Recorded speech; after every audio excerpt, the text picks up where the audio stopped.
नमस्कार। अभी अभी सुप्रीम कोर्ट ने कोविड की वजह से मौत के शिकार हुए लोगों को मुआवजा एक्स ग्रेसिया कंपेंसेशन देने के मामले में बड़ा फैसला दिया है। आइए जानते हैं इस फैसले में क्या कुछ खास है। केंद्र दे कोरोना से हुई मौत पर परिजनों को मुआवजा। सुप्रीम कोर्ट ने सरकार को दी राशि तय करने की छूट। सुप्रीम कोर्ट ने भारत सरकार के उस तर्क को नहीं माना है जिसके सहारे उसने कोरोना से हुई मौत पर मुआवजा देने से इनकार किया था। देश की सर्वोच्च अदालत ने साफ साफ शब्दों में कहा है कि वह महामारी से हुई मौत पर प्रभावित परिवारों को मुआवजा देने की अपनी जिम्मेदारी से बच नहीं सकते। उन्होंने निर्देश दिया है कि कोरोना वायरस संक्रमण के कारण मरने वालों के परिवारों को अनुग्रह राशि एक्स ग्रेसिया कंपेंसेशन का भुगतान करने के लिए दिशा निर्देश तैयार करें। जस्टिस अशोक भूषण की अध्यक्षता वाली पीठ ने कहा कि कोर्ट कोई मुआवजा की राशि तय नहीं कर सकती। सरकार अपनी नीति के मुताबिक पीड़ित परिवार को राहत देने का निर्णय ले सकती है। कोर्ट ने कहा कि सरकार अपने संसाधन के हिसाब से मुआवजा या राहत पर नीति तय करे।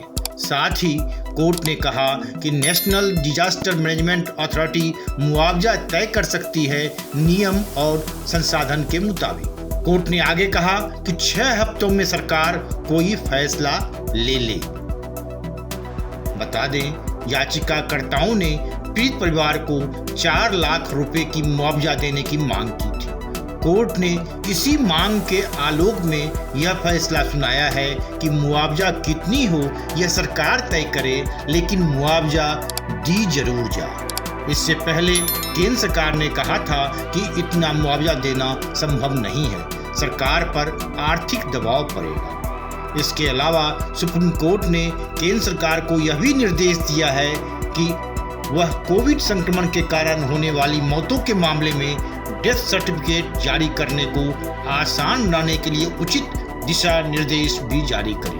कोर्ट ने अपने फैसले में कहा कि national disaster management authority NDMA अपने वैधानिक कर्तव्य का निर्वहन करने में विफल रहा है। कोर्ट ने NDMA पर नाराजगी जताई। केंद्र ने सुप्रीम कोर्ट से क्या कहा था पहले ये भी आप जान लें।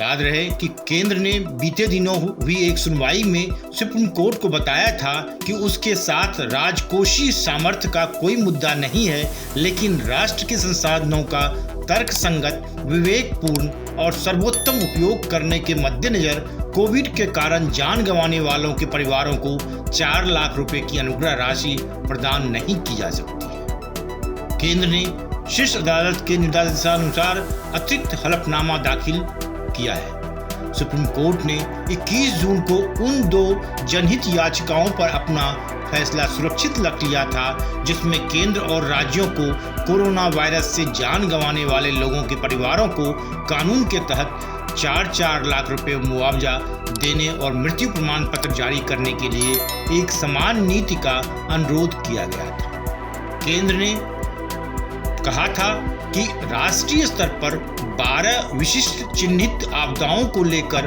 वर्ष 2015 से 2020 के दौरान प्रस्तावित खर्च के दिशा निर्देशों में कोविड-19 शामिल नहीं है। इन आपदाओं में चक्रवात, सूखा, भूकंप, आग, बाढ़, सुनामी, ओलावृष्टि, भूस्खलन, हिमस्खलन, बादल फटना, कीट हमला, पाला और शीतलहर शामिल है।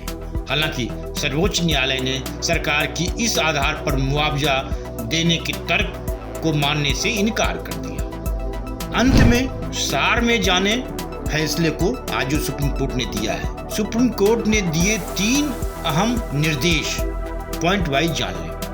कोरोना से मौत होने पर डेथ सर्टिफिकेट जारी करने की व्यवस्था सरल हो, अधिकारी इसके लिए गाइडलाइन जारी करें। जैसा फाइनेंस कमीशन ने प्रस्ताव दिया था उसके आधार पर केंद्र उन व्यक्ति के परिवार के इंश्योरेंस स्कीम बनाए जिसकी जान आपदा में चली गई। तीसरा, एनडीएमए राहत के न्यूनतम मानकों को ध्यान में रखते हुए कोविड मृतकों के परिवारों के लिए गाइडलाइन 6 हफ्तों के भीतर जारी करें। धन्यवाद। Bureau report, one day matters.